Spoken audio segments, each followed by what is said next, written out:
ആദ്യമൊക്കെ ഞാൻ നന്നായിട്ട് ഇത് കുറച്ചുകൂടെ ഒക്കെ വിശദീകരിച്ച് പറയാൻ നമുക്കിപ്പം ഈ എല്ലാവരും കൂടെ നിൽക്കുമ്പോൾ എനിക്ക് പറയാൻ പറ്റത്തില്ല. ഒരുപാട് പേര് വന്ന് നിൽക്കുന്നു. ഓരോരുത്തർ പറയും ഇത് കേട്ടോ രാഹുർദശ നല്ലതാ, പിന്നെ പകുതി അങ്ങ് നല്ലതെന്ന് പറയുന്നുണ്ട്. ഈ രാഹുർദശ വരുന്ന ബുദ്ധിമുട്ടോടെ പറയട്ടെ, ഞാൻ പറഞ്ഞു തരാം. വേറെ രാഹുർദശ വരുന്ന ബുദ്ധിമുട്ട് വേണം.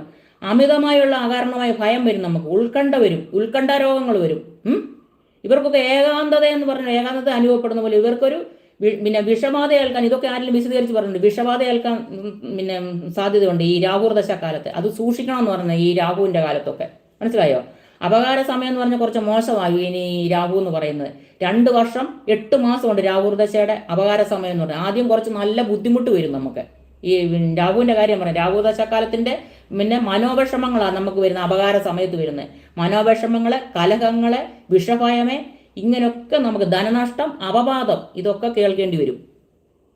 ഞാൻ മൊത്തത്തിൽ രാഹുവിൻ്റെ കാര്യം പറഞ്ഞു. ഈ ചൊവ്വയിലും ഉണ്ടത്, ഈ ചൊവ്വയിലും ഉണ്ട്. ഇത് ആരെങ്കിലും പൂർണ്ണമായിട്ട് പറഞ്ഞു തരുന്നുണ്ട്? ഈ പറഞ്ഞവരൊക്കെ പൂർണ്ണമായിട്ട് പറഞ്ഞു തന്നിട്ടുണ്ടോ? ഇല്ലല്ലോ. ചൊവ്വയിൽ വരുന്ന കാര്യങ്ങളാണ്.